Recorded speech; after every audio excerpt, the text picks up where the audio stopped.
Hello, everyone. Welcome to Pets or Family. I'm Tricia Montgomery, along with Jessica Abernathy, your host for this fun and informative video podcast, where we talk about the real issues that matter to you as pet parents and way more. How do you make your pets feel like family? Jessica, how you doing? Look at that. The Friends reference is all coming out. I'll be fine. It is. If I could do Phoebe, I would. I would so do Phoebe, but I can't. I was such a fangirl of Phoebe. I loved Phoebe, and I loved the cat songs, the creepy cat. I love Phoebe, and I love Jennifer, and I love Friends. I was one of those crazy ones that loved Friends. I did too. And to think there's a whole generation now that are just getting to know Friends, and I love them. I used to want to wear my hair like Jennifer Aniston. I think I still try to do that a little bit. I don't know if it's still popular, but I'll take it. I'll take it any day. Yeah, most people that know me, I've had short shaved hair almost all my life. This is a long COVID hair, most people went short for COVID. I went long. I grew it out. I got past the Carol Brady, for those that actually know who Carol Brady is. I made it through the Carol Brady grow out stage. And so now Marsha. Right? We're not dating ourselves or anything, are we? You know what I mean? Nope. Yeah. Oh, no. I'm proud of my age. I'm okay with that. It's a number. It's a number. I'm very, it's all in the number. But I think you told me a story. You passed by your ex-husband and he didn't even recognize you. That says something, Miss Jessica. Nope. It's great. I'm okay with it. So, oh well, we keep moving. So that works for me. So, oh my gosh, who we got coming up today? So we have a friend of mine, Isabel Alvarez, and she is a fellow podcaster. She's got her own podcast, but we're having her on as a pet parent too, and we'll have her tell us about her podcast. But we have her coming on as a pet parent because she travels with her pets, and she just adopted a cat. And they just went on an adventure she has two small children, a dog and a cat. So I think it's great because, when she adopts her animals, she makes sure that they are travel worthy, which a lot of people don't think about that. You know what I mean? And, when they adopt the pets, they always think about keeping them at home, with pet sitters, which, that's one of the things that I do. And I have pet sitting companies. But she used to have a pet sitting company too, but she travels with her animals. So it's really fascinating. So I'm excited to talk to her a little bit about that. So let's go. Can't wait. Let's grab her. Let's go. All right, there we go. Hi, Miss Isabel. It's nice to see you again. You and I have known each other for years and years and years. And welcome to our podcast. I've been on yours a couple times, and I appreciate that. And Tricia, meet Miss Isabel. She's one of my favorite people. It's so nice to see you both. I'm so excited to be here. Thank you for having me. You're welcome. We have heard so much about you. Have you? All good, I hope. All good. All good. All good. Yes. Good. Well, I am so happy that you guys are doing this. It sounds like an awesome podcast, and I can't wait to tune in. Yep. Thank you. Thank you very much. Well, I wanted to have you on today for a specific reason, and I'll have you on again because we want to definitely talk about your podcast because I enjoy yours just because everybody likes to have a cocktail and drink and talk about their pets. You know what I mean? Yes. Who doesn't? As Tricia goes and gets her bottle of wine because she really thought we were going to drink today and talk about If you had told me, I'd be having a mimosa right now. Like if we had coordinated this, I would be having a mimosa. You're talking my language. That is my favorite drink. I love if I could drink a mimosa all day long, I would. Oh my gosh, hydration and a little bubbly. It's always a good idea. Right? Yeah, Tricia was all bummed about that. She was like, seriously, you forgot to tell me we're allowed to drink today. When you guys come on my show, then we will have a boozy pet podcast, as my show is. So we will share all the drinks you want. Okay. There you go. Oh, It's Trisha's a on. date. Trisha's ready to go. Great. It's a date. It's a date. Well, we want to talk to you about traveling with your pet because I know, and I've known you for years, and I've seen, you and I've known each other a long time, and I've seen, you've had a couple pets come and go, and unfortunately, it's a hard thing, you know what I mean? But Yes. you recently adopted a new little guy, and he's beautiful, mind you. I just have to say that. And Thank you. I think so too. oh, he is beautiful, but I will let you tell him about it. But you're also teaching him how to travel with you. And I think that's Yes. fascinating. So tell us a little Yes. about the newest addition of your family.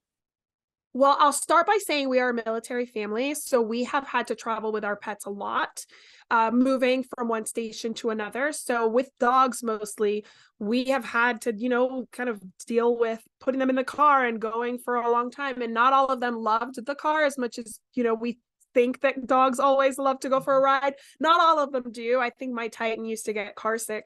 So we've traveled a lot with our dogs. And then we actually, when we fostered the kittens I took in a few years ago in Louisiana, I didn't want to rehome them in Louisiana. So I flew with two of them and I traveled road trip from Louisiana, almost Texas border to Virginia with them. So that taught me a lot about, especially cats that had never really been outside of our house, Right. Going from that to an airline, going from that to like a 2-day road trip. And now that I was down to one dog who is very easy. She's a little bit nervous, but she is very social and she's very happy around people, even though she gets a little intimidated with certain interactions because she's just shy. She does well with travel. And she's 12. So we decided now that we were down to one, we were only going to do one dog and we were going to spoil her, but she didn't want to be an only dog. She was super depressed. She had separation anxiety like nothing I'd ever seen before. But because we've had so many dogs and so many losses, and I have two young children, I have a 3-year-old and a 5-year-old and a military husband that travels all the time, I didn't want to take in a puppy because that would be the most appropriate pet for little kids is a puppy or a kitten, right? Where they're more tolerant with the learning process that kids are still going through when it comes to like dealing with their cats. Yep. And so I decided to get a cat, and I was very specific about the cat I wanted. I told the rescue, I want a cat that would be like a good harness cat, that would be a good social cat, that would want to be around people. And so we went with like a 4 to 6 month old. My vet said he was a little older. The rescue said he was closer to 4 months, but his name is Van Gogh. He's a Russian blue mix. So like he looks like a Russian blue. Like I'm not sure what his genealogy is, but he literally, when I met him, came up to me, started loving me. I told him I could only take him. I couldn't take his sister because I only wanted 2 pets right now. And I said, it's okay if you don't want to come with me. And he jumped in the carrier. Like, how many cats do you know jump in a carrier? Right. So I brought him home, and 2 weeks after getting him, we went on vacation with him because I really wanted to be intentional about having him be comfortable with the experience of travel, which is not something you want to put off for 5 years and then throw them into a road trip, So like he's young and he's open and he's comfortable and he just has the personality for it too. So with the socialization, the acclimatization, and his personality, it's like working out beautifully. I'm so happy with what we've done so far. He's a handsome fellow. I've seen pictures of him. Gosh. He's super handsome. And I did see, one of the reasons I wanted, you and I are friends on Facebook, and I saw the pictures of him traveling right away after you got him, and he did great. I mean, amazing. I mean, it was like, he didn't even care that he was in a hotel. I mean, he was just like, huh. And he didn't care he was in a car. He didn't care about anything. He didn't care if you had 2 kids. He didn't care about anything. He didn't. No, it was amazing. What did you do to get him ready for the trip? So the biggest thing was getting acclimated to the carrier, because I am a big believer in, like, especially in the car. Obviously on airplanes, you have to keep them in a carrier, but in the car, because nobody's watching you and there are no laws here saying that you have to have your pet in a carrier, people don't do it. People don't think about it. It's not until they have a tragic accident where the pet goes missing that they realize, oh, maybe he should have been in a carrier. So for me, it's always been really important that he be in the carrier. Like, even if he whines the whole time, I said, he's going to be in the carrier, in the car, especially with young kids, with a dog that he's still getting to know. I mean, think about the chaos that could ensue if like the dog goes after the cat in the car while we're driving with the kids in their car seats. I mean, it's just insanity. So the biggest thing was getting him comfortable with the carrier that he was going to be in. It's also a backpack. So I walk him in that with my dog every day.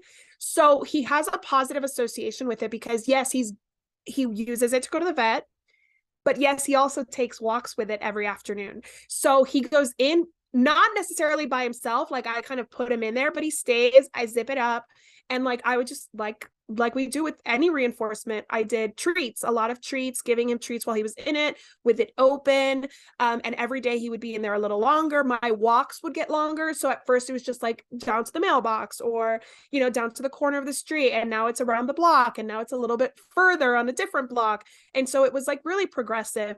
And on the day of the trip, like he was already just like kind of used to being in there, but not for the 5 hours we were going to be in the car. So we also stopped, I put him in there, we put him in the car for the first 20 minutes. He meowed, just kind of kept him near, reinforced him verbally. And then he eventually just fell asleep. And once he was up again, I could be like, okay, I was like, okay, now we are going to stop so that we can he had the harness on him the whole time, just in case something happened and he got out. So he was in the harness. And now my husband was walking the dog and I was giving him like full run of the car, still on a harness and a leash, just so that he could like move his legs, stretch his legs, interact with the kids, interact with me, purr, get some loving. And then once we were done, like having our snack, everybody using the bathroom, then he went back in his carrier and he did really great. And it was right at the beginning of being in the carrier that he would kind of whine and be like, why am I in here?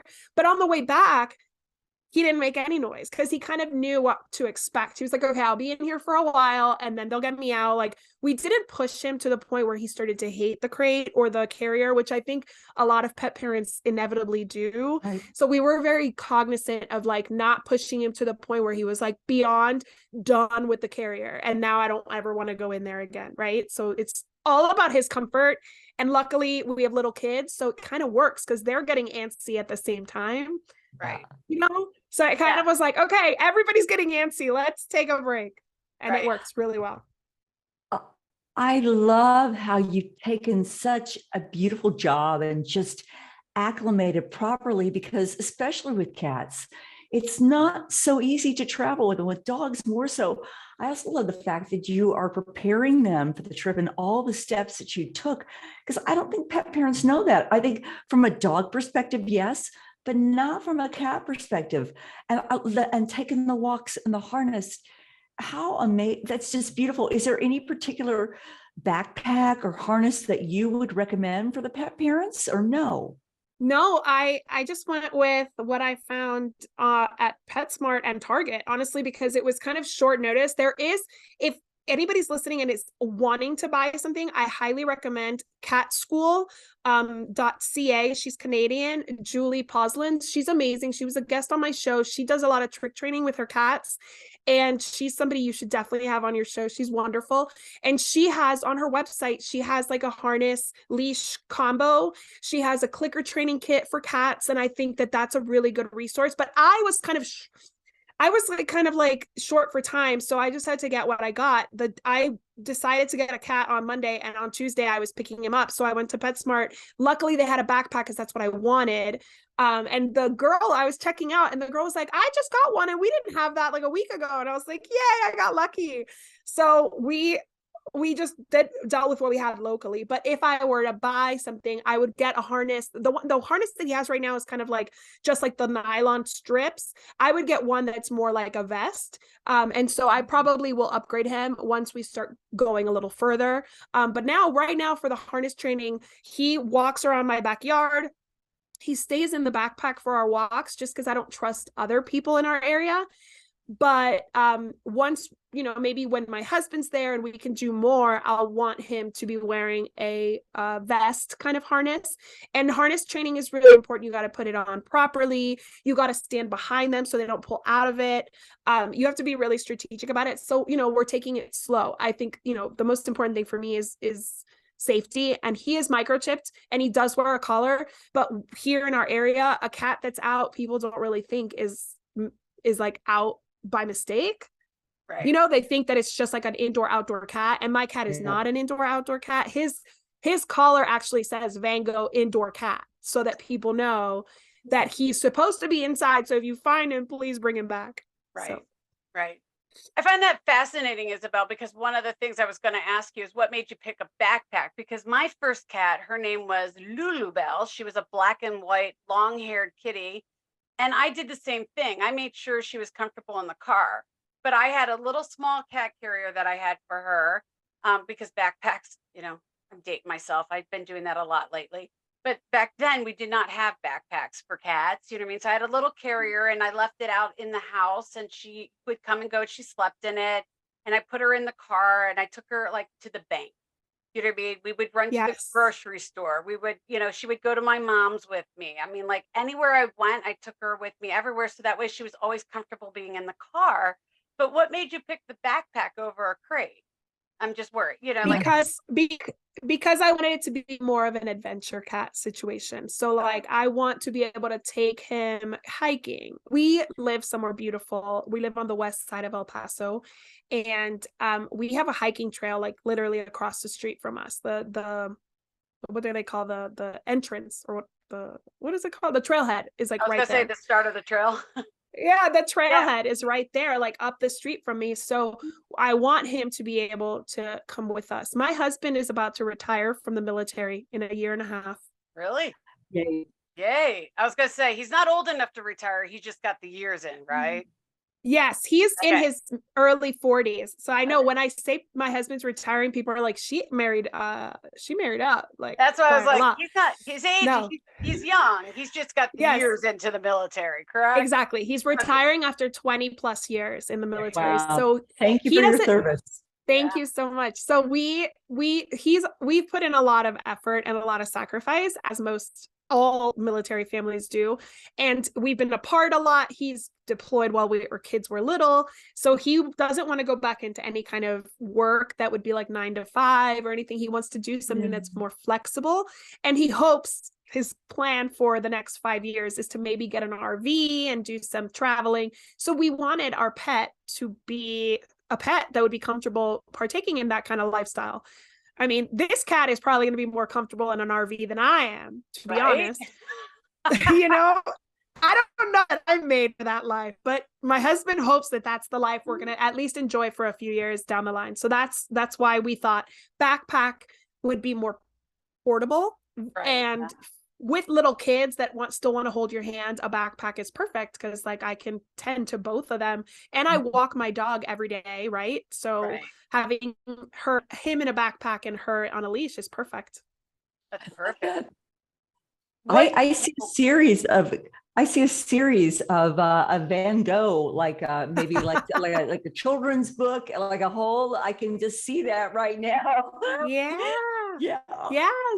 Yes. I mean, you know, it's funny. I've never found a book that really teaches boundaries around pets in a way that's very clear and cut and dry. Like if a cat walks away from you, let them walk away. If a cat was laying there letting you pet and gets up, now they don't want to be pet anymore. Those kinds of things. And we teach that to our kids. But sometimes I feel like they listen to the books more than they do us. So I agree. Maybe Van Gogh needs to teach a few kids a few lessons about interacting with cats and dogs. I was gonna say, and if I know Isabel, I can't imagine that's not already in the works. You know, there's so many books in the works, but I write professionally now for others, and now it doesn't leave a lot of time for writing for myself. But the goal is once my husband retires, I will have more time to maybe tell some stories. Yep, I was gonna say I can see that. You know what I mean? Start taking the pictures now, so that way when you find the illustrator, and I know a lot of illustrators. Ooh, that's good to know. I do. Yes, my little brother has an illustration, and I know a bunch of his friends that they all went into children illustrations. Yeah, my little brother's got a couple books. Amazing. Yeah, so I know a lot cool. of. Yeah, well, you come from a family of you know, we all love pets, you know that. So Yeah. and Yeah. he loves kids and stuff, so it's cool. But yeah, I can totally see you writing a book about Van Gogh. Oh my Mhm. gosh. That's cool. I keep saying he's so beautiful. Like I love interior design and he's like upgraded all of my home design by just sitting on it. Like he just like sits in a window and I'm like, wow. And he like sits on a chair and I'm like, look at that chair. It just looks so much more beautiful now. He really is a thing of beauty. So that's why his name is Van Gogh. He is beautiful. I've seen pictures of him. He's just, and I love gray cats. I have a thing for black Yes. animals, but he is a beautifully black cat. I mean, gray, sorry, His, gray cat. his sister was black and I was so tempted to take her and I really felt bad separating them, but they weren't bonded. They were kittens, right? So like they weren't bonded. But the rescue assured me she'd be fine, she'd be adopted. They were a great rescue out of Las Cruces, New Mexico. And I looked at her and I was like, God, I love a black cat. Oh, I want her so bad. But I didn't want to overextend myself. And I thought, especially with the training that I want to do with Van Gogh, having a second would have made it really difficult. Right. Yeah. Right. So Yeah, I really thought I'll do this for now and I can always bring another cat home in 2-3 years when maybe Kira's no longer with us because she's 12. So we don't know how long she's going to be here. And as they get older, they need more. So I didn't want to overextend myself with other pets when my senior pet is going to definitely need more of me as the years progress. right. Yeah. So is there anything that you want to leave our listeners before you go about traveling with your pets? Is there any big tips? Yes. Small tips. Yes. I like Yes. So I do have a few very important tips. If you don't have a pet yet, tell the rescue that you want a pet that would be amenable to traveling and being social and being in social situations and wearing a harness if it's a cat. The rescues always know. And if you fall in love with a pet and they tell you that pet's probably not going to meet that expectation, trust them, trust the rescue. I always say the rescues know their pets and they want to see a match. So if they tell you that's not the best match, listen to them and keep looking for the right pet to travel with. And if you already have a pet and you want to start traveling with them, don't think about you can't teach an old dog new tricks or anything like that. Just start slowly and use a lot of treats and get them acclimated. And if they start showing stress, back off and then try again another day. Like, don't be discouraged if your cat flops for the first time you put the harness on. That is normal. They're going to do that. And they're going to do that a lot. And they're going to look like a little rag doll that like can't move. And if you progress to them wearing the harness, but now you're outside in your yard in a safe space and you have the leash on them, they're still going to start flopping again because the leash takes time to get used to, right? Mm-hmm. So all of it is a progression, and a little bit at a time works great. Rome wasn't built in a day. Your pet, it took them however old they are to like figure out how to live in your home. It's going to take them probably that long to figure out how to travel with you. So just take it one day at a time, but don't give up, because that's one of the things that I feel like people do is they say, oh, I tried harness training or I tried crate training, but the pet didn't like it. And like, how long did you try? One day. Like that, you didn't try. That was not even an effort. That was not an attempt at all. That was just like, nope. That was like an intro and you stopped. Yep. We're working on that with Bin Laden. He's we put the harness on him at least every weekend for a little bit, and he likes exactly. it, and he likes going outside, and he's gotten better. But the first time we put it on, he's like, and he was just like, yes. I don't know about this, and we just let him sit out there, and after a while he'll get up and be like, okay, I'll take 2-3 steps, and then boom, on the other side, and then he'll get up, take 2-3 steps, boom, and then by the end of summer he was like, okay, I can cruise in this. Right. And that's the thing. Put it on them, let them do all that. Just stay close so they don't get themselves into trouble. Like they might I don't know, try to jump up and not make it because they're wearing something that's different for them. So just stay close and monitor them, but you don't have to be on top of them. Give them treats when you first put it on so that they're happy. Give them 5 minutes to just explore their house with that on. Once they look like they're kind of over it, take it off and try the next day. It's not something that has to be learned immediately. I mean, I'm raising kids, and trust me when I tell you, they don't learn things overnight either. Like this is not a specific to cats. This is just learning takes time. It does. That's awesome. I'm so excited, but that's cool. Well, thank you, Isabel. We definitely are going to have you on again because that's fascinating. So, Trisha, anything before we leave? No, thank you for sharing, Isabel. Gosh, we gained so much information on traveling with your pets and the do's and the don'ts of when you're acclimating your pet or even considering getting a pet before adopting, making sure that that pet's right for your family, that cat, that dog. Yes. Thank you for sharing that. Love you. Love your background. Can't wait to have you on again. Thank you. Thank you. And I am going to send you a link to get you on season 4 of Covered in Pet Hair. Okay. And then we're going to have all the drinks. Sounds great for me. All right. All right. Talk to you. Thank you guys. Thanks again for having me. Anytime. Well, that was fascinating. I don't know about you, and she's got the patience of a saint because of 5'3" older dog and a new kitten. God love her. And I mean, I love Isabel. You know that because I told you I wanted to have her. Love Isabel. And you know what I mean? And training a new kitten, 2 young kids, and a senior dog. And I find her fascinating. And I think that's awesome. You know, I mean, and I love the fact that she wants to teach other people how to do it too. I agree with you. And from a military background and that travel and that moving consistently and heading to El Paso and just having, and just having the wherewithal and the thought to go, I need to do something about this because we're going to be moving, and how I'm going to take care of my cat and making sure that I can put her in the crate and make sure she's okay. And you don't want flying cats as you're driving.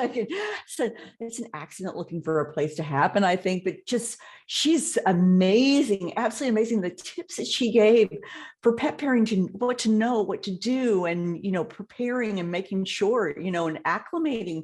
If you're thinking about getting an animal, those things that you got to know. Yep. I mean, it's she's a wealth of information. I mean, if you don't know Isabel, you need to know Isabel. And, I'm going to give her a plug. She's got a great podcast, Covered in Fur. It's a boozy podcast, which I love. You know what I mean? I've been on her podcast before, when she first came out, as the president of NAPS. And I loved it. I think like I said to you earlier on when we were off camera, I'm pretty sure she drank a sidecar. I think that's what her husband made her. I don't remember. And I was drinking, I think, a glass of wine in a coffee cup or something like that. You got to kind of hide what you were drinking. Maybe I did drink it, but I know my wine was like half a bottle. I poured enough to make it through the whole thing, but it was large. But yeah, she's got a great show too. So I always want to give her a shout out because her show is really informational too. So you guys, everybody would love it. But yeah, but I love that about her. I like how she's always looking for, she includes her pets as, like we talk, pets are family. Her pets are family. You know what I mean? And she talks about how she's trying to raise her kids so that they understand that they have boundaries. You know what I mean? And like we have boundaries, and your kids have boundaries, your pets have boundaries, and she really wants her youngins there I go again with that word, right? Her little ones understand that, your animals have boundaries too, and can't wait to see the books that are going to come from this. I agree with you. That's so important from a standpoint of teaching your children right, and the boundaries that you place upon your children, and whether it's pulling or tugging, because things can happen and you've got to be very, very careful with that. And I just, she's a wealth of, and she's a light. There's just like this beautiful energy about her. And I just love her background, just everything about her. I can't wait to have her on again. Yeah. This is just a dream to be doing this right now. I have to say it, Jessica, I love you. And I just love this that we're doing. Just, we spend a lot of time together, Jessica, you and I do, I go to bed, I wake up with you and I go to bed with you. So no, not really like that, but you know what I mean? Yep. But we spend a lot of time together. We do a lot of time together. And it's just such a blessing and an honor to give pet parents the education that they need, and that the tools to be a good pet parent, to be a better pet parent, or even to learn from the pet parents too. Yeah, no, I think it's great. And we definitely are going to have her on again. You know what I mean? We definitely have to, because she's a wealth of information, and she's an example of what pet parents want to be, and we all can learn from her, and I think it's great. So awesome. Yeah. Well, Well, I don't know about you, but I got to get going, so how are you going to make your pets feel like family this week? You know what I mean? And we'll see you guys next week. Love you. Mwah. Can't wait. Bye. Yeah, bye, everybody. We hope you enjoyed this new episode, and if you did, please leave us a review on Spotify or wherever you're listening to us today. If you want to reach out to us, feel free to find us on petsourfamily.net or any of our social channels, Facebook, Instagram, or LinkedIn. And we want to remind you, pets are family. Have a good one. We'll see you in 2 weeks. Bye, guys.